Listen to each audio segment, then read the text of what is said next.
Fala, galera! Vamos então a mais uma aula do nosso curso gratuito de Física.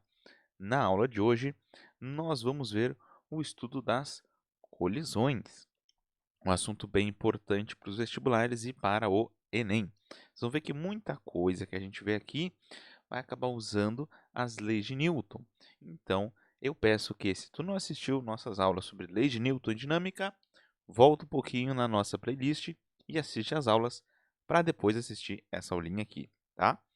Bom, no estudo das colisões, antes para a gente entender como é que funcionam as colisões, a gente tem que entender essas duas grandezas aqui, porque vai ser elas que nós vamos usar para descrever as colisões. A gente precisa entender o que é impulso e quantidade de movimento. Então vamos lá. Vamos começar entendendo o que é impulso.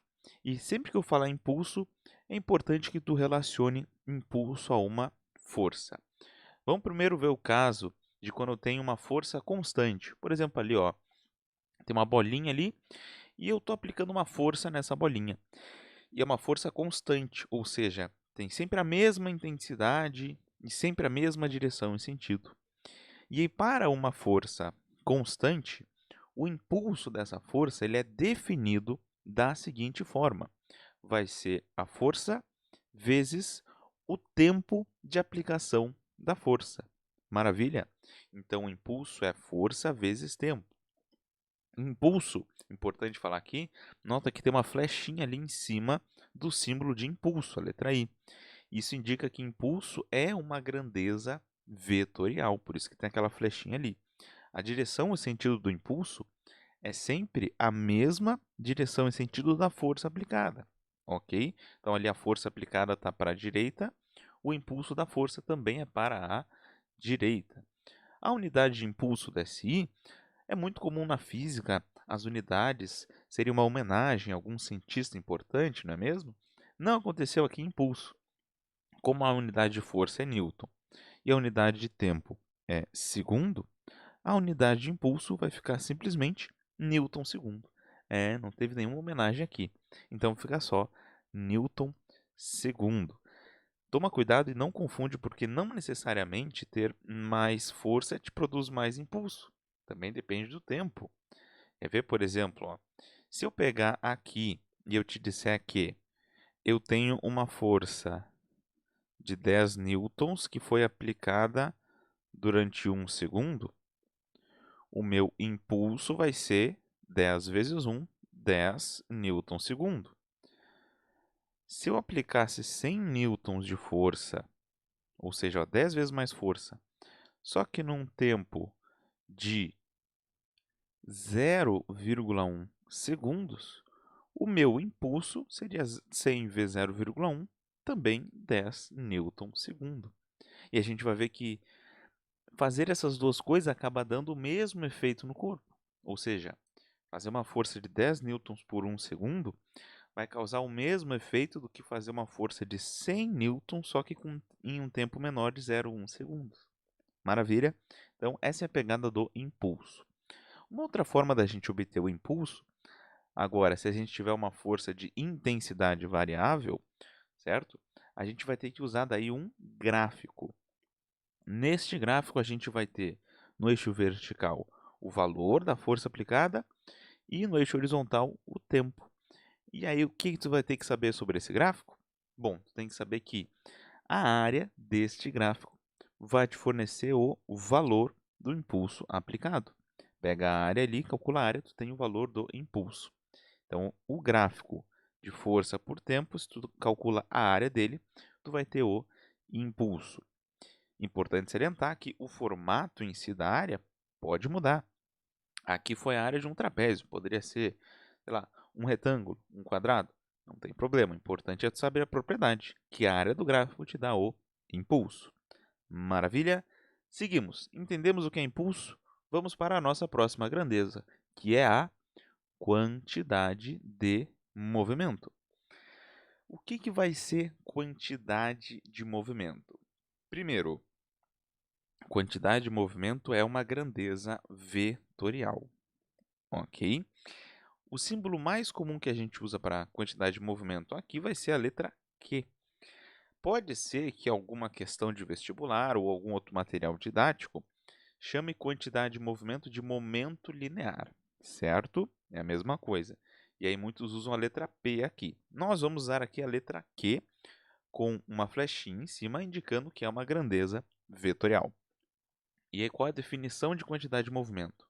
Quantidade de movimento é a massa do corpo vezes a velocidade do corpo. Lembra que velocidade é uma grandeza vetorial. A direção e o sentido da quantidade de movimento são a mesma direção da velocidade do corpo. Tanto que teria uma bolinha se movimentando com velocidade para a direita, a quantidade de movimento da bolinha também está para a direita. Tranquilo? Quanto à unidade da quantidade de movimento, também aqui não teve nenhuma homenagem a nenhum cientista. E aí, como a gente tem que a massa, a unidade é quilograma, e a velocidade é metro por segundo, a unidade da quantidade de movimento vai ficar simplesmente quilograma metro por segundo. Ok? Então, isso que é quantidade de movimento. Conceitualmente, tu pode pensar como se quantidade de movimento fosse uma inércia de movimento, certo? Como assim uma inércia de movimento, professor? Eu te pergunto o seguinte, tu tem duas opções, ser atropelado por um Fusca ou ser atropelado por um ônibus. Qual tu preferiria? Qual, na tua opinião, seria o menos pior? Ser atropelado por um Fusca ou por um ônibus? Responde aí pra mim. Provavelmente deve ter respondido, professor, eu prefiro ser atropelado por um Fusca. Ok, mas eu te falo assim, ó. O Fusca que vai te atropelar, ele tem uma velocidade estrondosa de 50 metros por segundo. Tá quase caindo o motor do Fusca. E o ônibus que vai te atropelar, ele tá quase parado, tem uma velocidade de 2 metros por segundo. E agora? Quem é que tu vai preferir?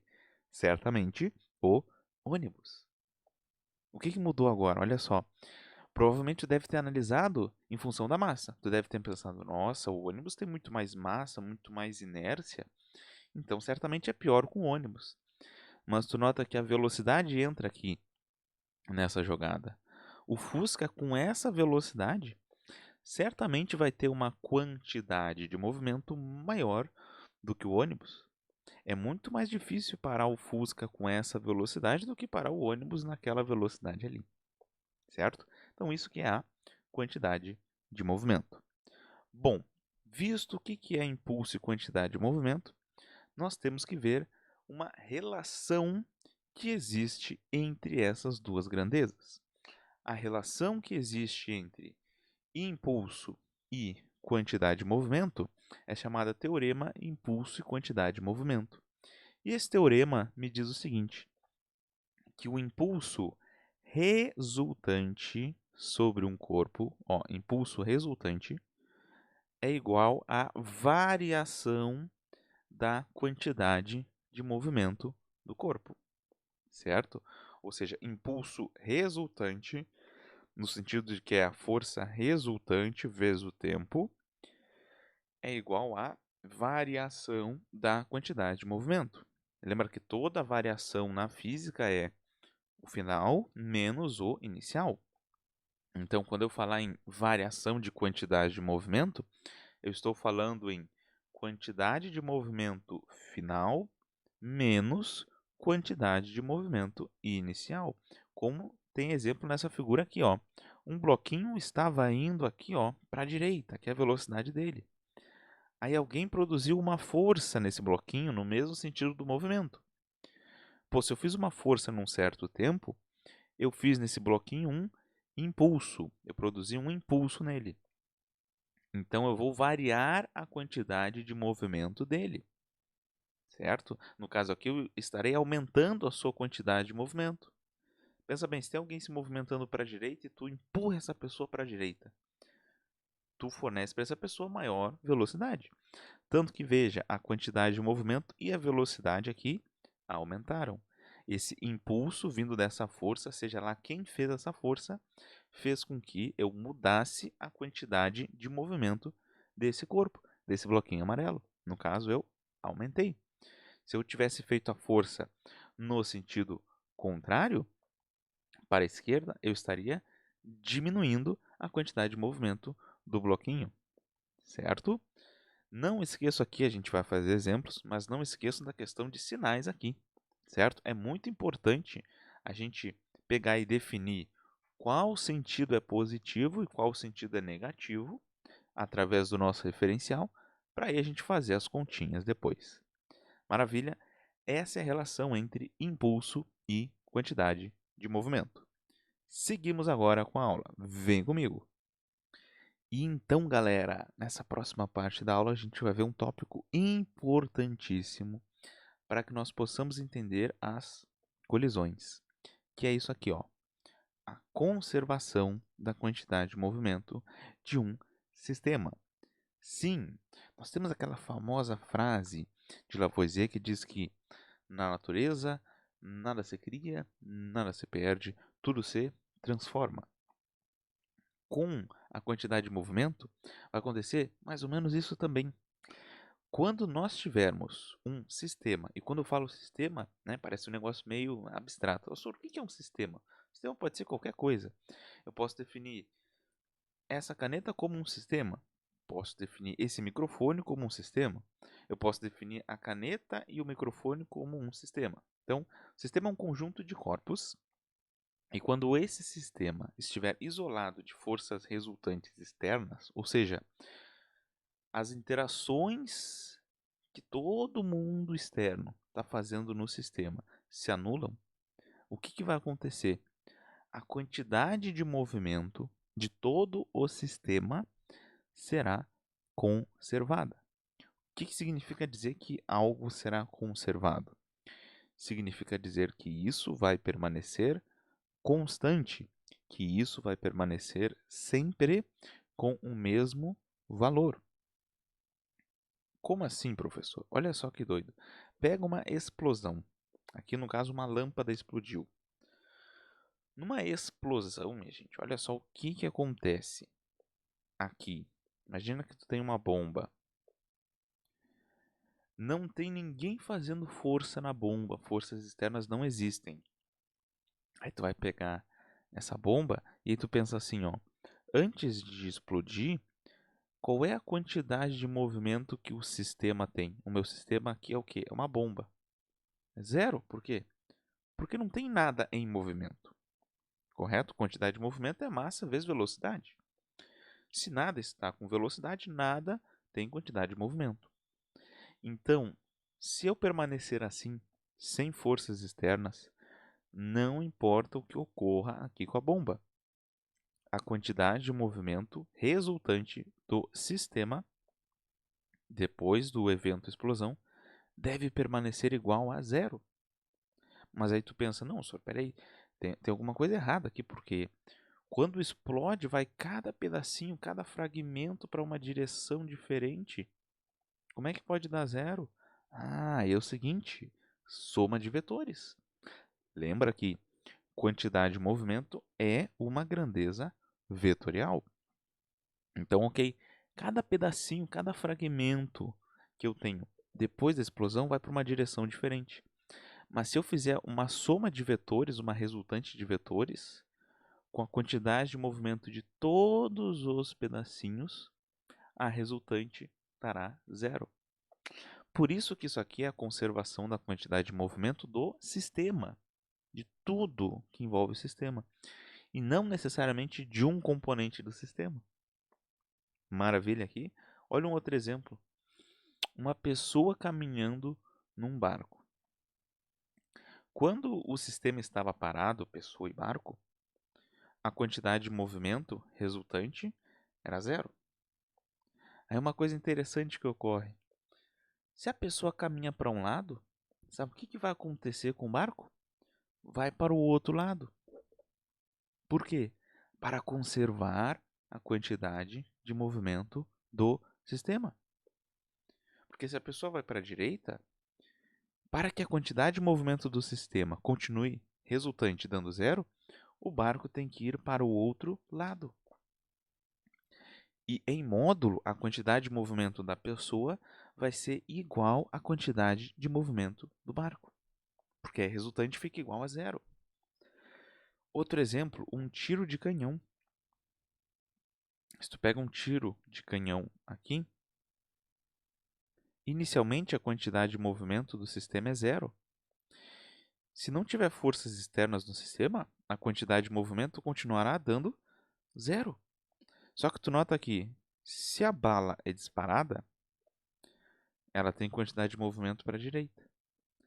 Mas aí, ninguém nota isso quase, mas o que acontece com o canhão quando ele dispara? O canhão vai para trás.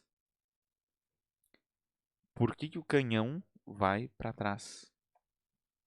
Para conservar a quantidade de movimento do sistema.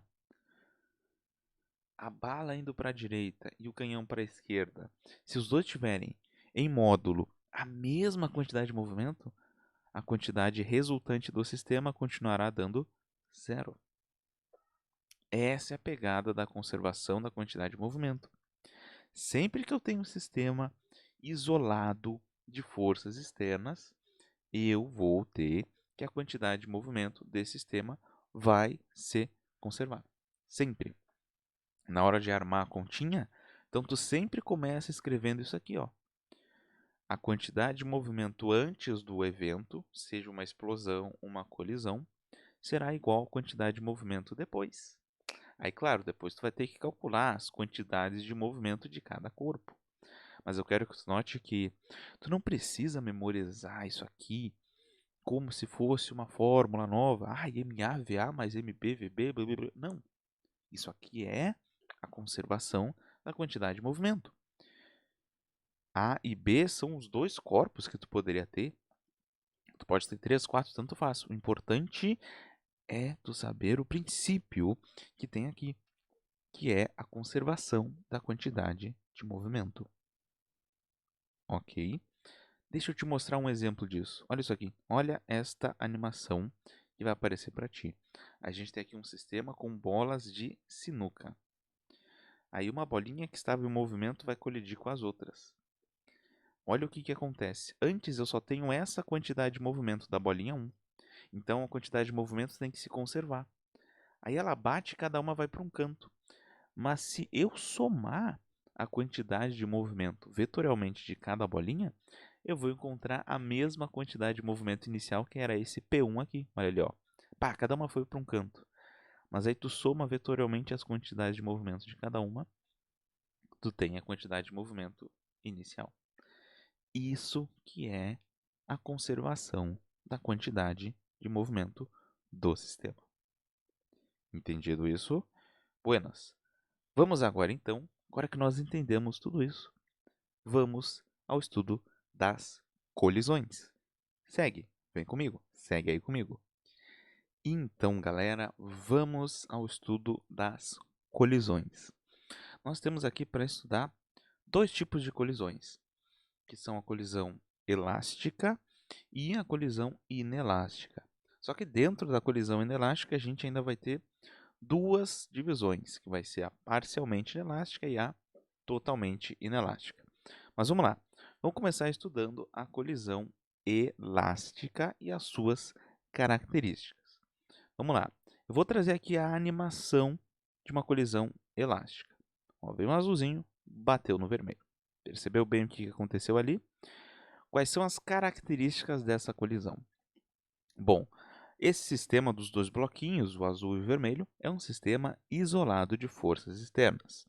Então, nessa colisão, a gente vai ter, sim, a conservação da quantidade de movimento do sistema. Ou seja, toda a quantidade de movimento que eu tinha antes, eu terei depois da minha colisão. Conservo a quantidade de movimento. Outra coisa, nessa colisão elástica, nós não teremos deformações permanentes nos corpos. No sentido de que, ok, pode até ser que durante a colisão os corpos fiquem levemente amassados, mas depois eles não ficarão deformados. Não há deformações permanentes. Então, tu já notou que essa colisão não ocorre, por exemplo, com os carros.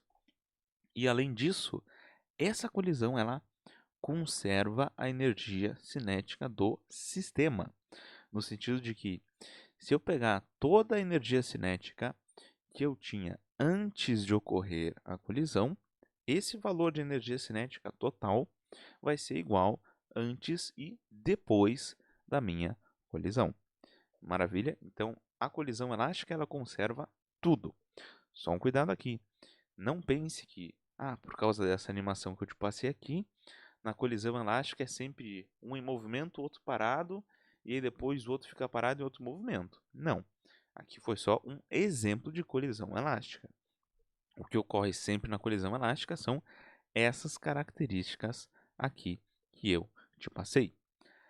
Uma aplicação da onde a gente vê colisão elástica é nesse brinquedinho aqui. Não sei se tu já viu ele, talvez em escritórios ele é muito usado para decoração. Esse brinquedinho aqui é o chamado pêndulo de Newton. No que consiste o pêndulo de Newton? São 5 esferas, 5 bolinhas iguais, ou seja, de mesma massa.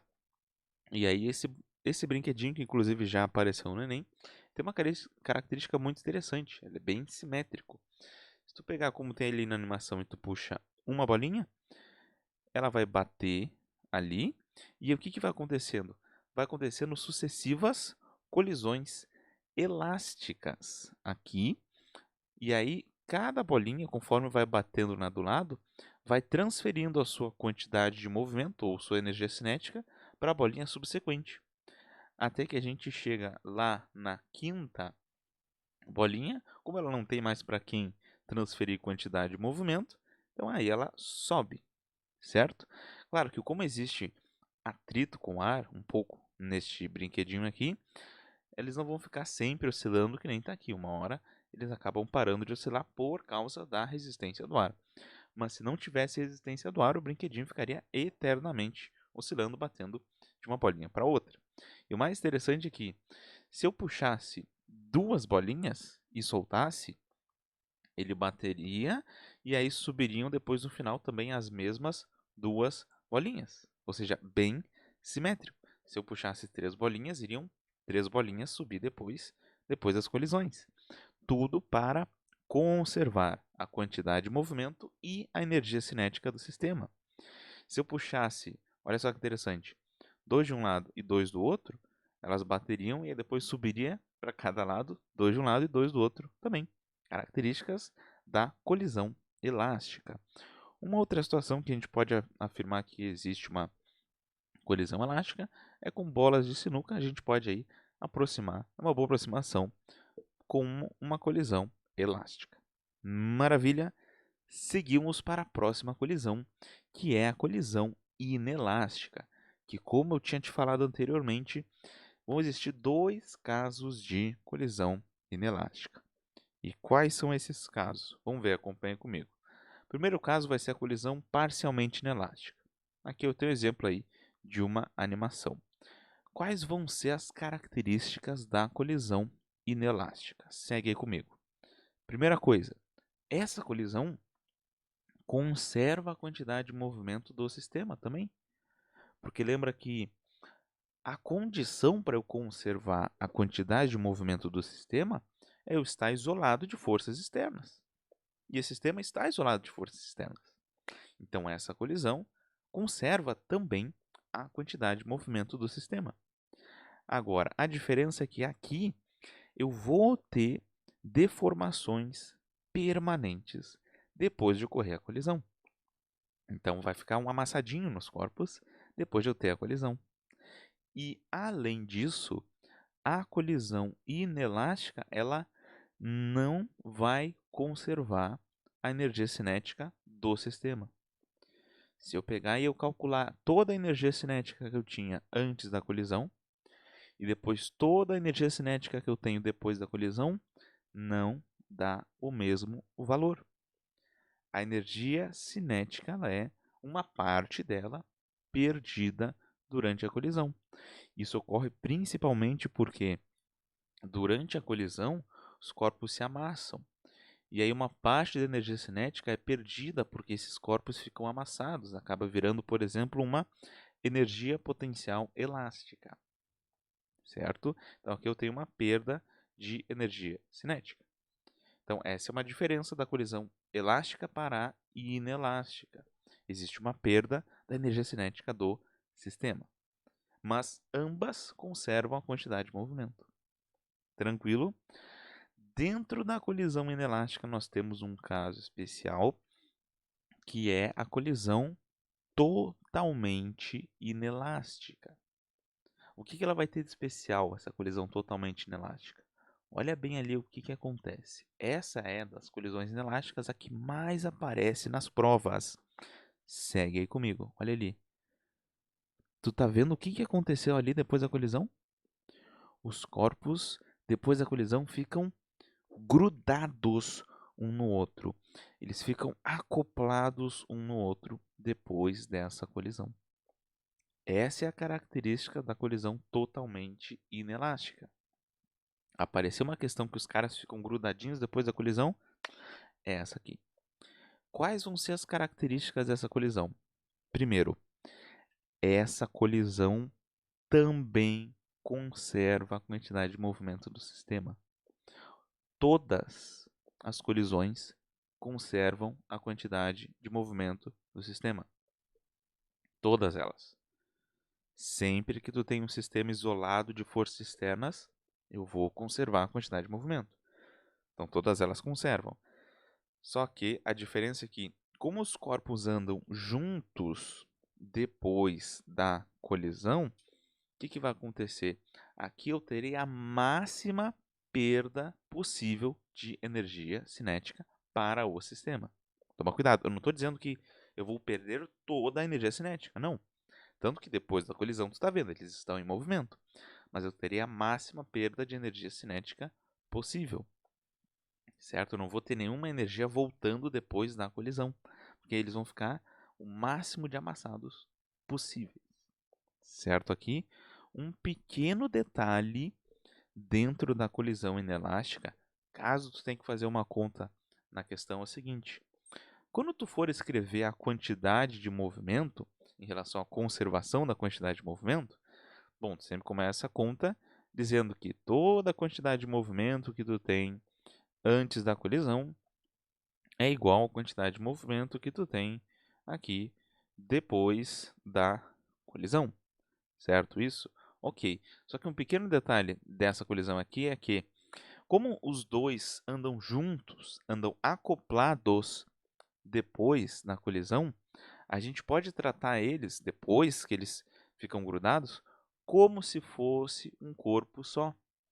Então, na hora da gente escrever a conservação da quantidade de movimento, só vai ter que tomar um cuidado ali na hora de fazer a conta que, depois da colisão, quando tu for botar massa vezes velocidade, a massa que tu vai colocar vai ser a soma das massas dos corpos. Sim, isso mesmo. Eles são como se fosse um corpo só. Antes da colisão, normal, ó. Quantidade de um MV mais a quantidade do outro MV. Só depois da colisão que tu tem que tomar esse cuidado para colocar a massa dos dois juntos como se fosse um corpo só. Maravilha! Essas que são as colisões que tu tem que saber e que podem ser cobradas de ti. Vamos agora exercitar um pouco e fazer questão para a gente ver como que isso pode cair nos vestibulares. Segue então, vem comigo aí. Então, galera, vamos lá então, vamos resolver uma questãozinha aqui da UFV de Minas Gerais. A questão diz assim: um trenó com massa total de 250 kg desliza no gelo a velocidade de 10 metros por segundo. Se o seu condutor atirar para trás 50 kg de carga, a velocidade de 10 metros por segundo, a pergunta é: qual será a nova velocidade do trenó? Se tu quiser, pode pausar o vídeo, tenta resolver e aí depois vê a nossa resolução para ver se tu acertou. Mas vamos lá. Então, qual é a situação que a gente tem? Vamos fazer um desenho que sempre ajuda para a gente visualizar. A gente tem o trenó, precisa desenhar em detalhes, né? O trenó com essa massa, indo para esse lado, vamos botar aqui, com 10 metros por segundo. Aí o que aconteceu? O condutor do trenó deixou para trás, atirou para trás uma carga com 50 quilos com 10 metros por segundo de velocidade. E aqui o trenó ficou aqui, ó. Agora tem 200 quilos no trenó, certo? Ele quer saber qual é a velocidade do trenó. Bom, considerando que a gente tem um sistema isolado, sem forças externas, a gente vai ter a conservação da quantidade de movimento. A quantidade de movimento antes é igual a depois desse evento, que foi abandonar uma coisa para trás. Bom, antes o que eu tenho? O trenó indo para a direita com 10 metros por segundo de velocidade. Eu vou considerar como que para esse lado, tudo que está para a direita vai receber um sinal positivo no meu referencial. Então, antes do evento, o que a gente tem de quantidade de movimento? 250, que é a massa, vezes 10. Massa vezes velocidade. Depois, o que vai ter? Esses dois caras aqui em movimento. Tem essa carga que foi abandonada, que está indo para a esquerda com 10 metros por segundo de velocidade. Então, a quantidade de movimento desse pedaço vai ficar menos, sempre toma cuidado com o sinal. E por que menos? Porque ele foi para o lado contrário. Então, no meu referencial, recebe um sinal negativo, menos 50 vezes 10, que é a massa vezes a velocidade. Mais, aí o que sobrou do trenó, que foi 200, que é a massa do trenó, vezes a velocidade do trenó, que a gente não sabe, que é o que a gente quer saber. Vamos chamar de V. Aí a gente só faz as contas agora para achar a velocidade do trenó. E aí vai ficar assim, a gente pode cortar 2 zeros aqui e 2 zeros em cada termo, ou dividir por 100 dos dois lados, né? Depois feito isso, eu vou ficar com 25 desse lado, é igual a menos 5 mais 2V. Portanto, 2V passa para lá o menos 5, soma, é igual a 25 mais 5, que é 30. Agora eu passo o 2 dividindo, então a velocidade do trenó, depois de ter feito isso, fica 30 dividido por 2, o que dá 15 metros por segundo. Maravilha, essa é a velocidade então do trenó depois que ele abandonou aquela carga. 15 metros por segundo para a direita. Sim, aumentou a velocidade do trenó. Então, gabarito, letra E para essa questãozinha aqui. A gente pode pensar em termos da terceira lei de Newton também, né? Ação e reação. Como assim, senhor? Pensa que o cara do trenó fez uma força na carga para lá, e aí a carga fez uma força no trenó para o outro lado, e aí isso fez com que a velocidade do trenó aumentasse. Mas, como um todo, como um sistema, a quantidade de movimento se conservou. Ok? Vamos à segunda questão da aula, uma questãozinha do Enem. Acompanha comigo, segue aí comigo. Então, pessoal, vamos dar uma olhada na questão. Também, se tu quiser pausar o vídeo e tentar resolver, fique à vontade e depois olha a nossa resolução. Vamos lá, vamos dar uma lida na questão. A questão diz assim: o trilho de ar é um dispositivo utilizado no laboratório de física para analisar movimentos em que corpos de prova, carrinhos, podem se prover com atrito desprezível. A figura ilustra um trilho horizontal com dois carrinhos, 1 e 2, que se realiza um experimento para obter a massa do carrinho 2. Ó, aqui ele denunciou o que ele quer. Ele quer obter a massa do carrinho 2. Ó, tá aqui o carrinho 1 e o carrinho 2.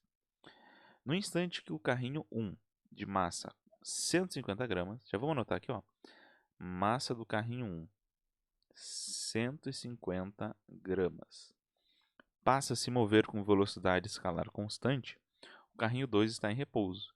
Então, o carrinho 1 começa se movendo e o carrinho 2 inicialmente está aqui parado. No momento que o carrinho 1 se choca com o carrinho 2, olha aqui, ó, ambos passam a se movimentar juntos.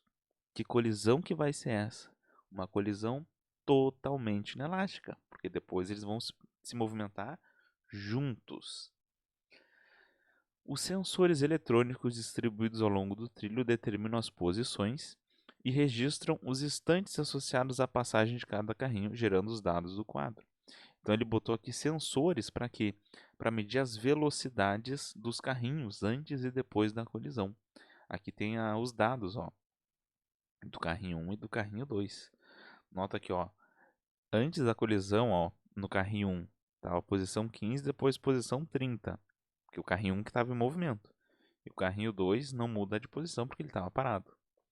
Depois da colisão, aí tu nota, ó, como mudou a posição dos dois ao mesmo tempo, indicando que eles estavam andando juntos.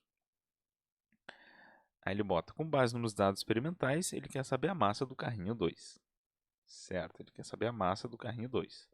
Como é um sistema isolado de forças externas, de novo a gente pode escrever que a quantidade de movimento antes e depois de ocorrer a colisão é a mesma. Só que antes da colisão só tinha um carro em movimento, que era o carrinho 1. Então a quantidade de movimento antes da colisão eu posso escrever só como a massa do carrinho 1 vezes a velocidade que o carrinho 1 tinha antes da colisão. E depois, como ambos andam juntos depois da colisão, eu vou colocar que a quantidade de movimento é massa vezes velocidade, só que a massa vai ser a massa do carrinho 1 somado com a massa do carrinho 2. Lembra da colisão totalmente inelástica? Eu vou chamar de V a velocidade deles depois da colisão. Trocando os dados, olha como é que fica. A massa do carrinho 1 é 150 gramas. Aí tu fala, Sor, não está no sistema internacional, que seria quilogramas. Não tem problema, pois a questão pediu a massa em gramas. Então não tem problema usar em gramas aqui, pois a questão pediu assim. Aí agora, qual é a velocidade que o carrinho 1 tinha antes de ocorrer a colisão? Nota que a princípio eu não tenho esse dado, mas eu posso obter essa velocidade olhando aqui o quadro. Ó. A questão me mostra que o carrinho 1 foi da posição 15 para a posição 30, ou seja, ele andou uma distância de 15 centímetros em 1 segundo. Lembra que velocidade é o que? É distância por tempo. Então, o carrinho 1 andou ó, uma distância de 15 centímetros em um tempo de 0 para 1, 1 segundo. Então, o carrinho 1, antes da colisão, tinha 15 centímetros por segundo de velocidade. Aqui. 15 centímetros por segundo. Agora tu pode falar de novo, Sor, mas não está em metro por segundo. Não tem problema, por quê? Porque a velocidade deles depois da colisão também vai estar nessa mesma unidade do centímetro por segundo. E vai acabar se cancelando. Não tem problema aqui não usar o sistema internacional. Aí segue as massas. A do carrinho 1 eu já sei que é 150 gramas. Eu não sei a do carrinho 2, tem que determinar isso. A velocidade deles depois da colisão. Não me foi me dado de graça, mas me foi me dado aqui que depois da colisão, eles vão da posição 75 para a posição 90. De 75 para 90, de novo eles andam 15 centímetros, só que agora em um tempo de 8 segundos para 11 segundos, em um tempo de 3 segundos. Então a velocidade que eles vão ter depois da colisão é 15 por 3, 5 centímetros por segundo. Nota que a velocidade diminuiu em relação ao carrinho 1. Então vou botar aqui 5 centímetros por segundo. Agora vamos fazer as continhas. Eu posso simplificar o 15 com o 5, sobrando 3 desse lado. Vai ficar 150 vezes 3 é igual, aí só sobra o parênteses, 150 mais a massa do segundo carrinho. Logo, vamos ficar então com, vamos continuar aqui, 450 é igual a 150 mais a massa do segundo carrinho. Logo, então, a massa do segundo carrinho fica 450 menos 150. O segundo carrinho vai ter uma massa, então, de 300 gramas. Essa é a massa, então, do segundo carrinho. Está aí respondida a questão usando a conservação da quantidade de movimento. E ficamos como gabarito letra C de Canadá. Maravilha! Então está encerrada mais uma aula do nosso curso, agora uma aulinha sobre colisões. Tu nota então que o principal raciocínio, a principal conta que a gente faz para resolver essas questões envolve a conservação da quantidade de movimento, ok? Se tu gostou dessa aula, se essa aula foi útil para ti, seja para o teu estudo para o vestibular, para a escola, clica aí no joinha, dá um gostei para fortalecer aqui o canal do Física em Foco. E se tu ainda não é inscrito, por favor, pega aqui embaixo, clica para se inscrever e também clica no sininho, assim tu ativa as notificações e cada vez que a gente postar um vídeo novo, tu vai ficar sabendo. Sou o professor Eric, me despeço agora de ti, até a nossa próxima aula. Dá um tchau, professor, agora. Tchau!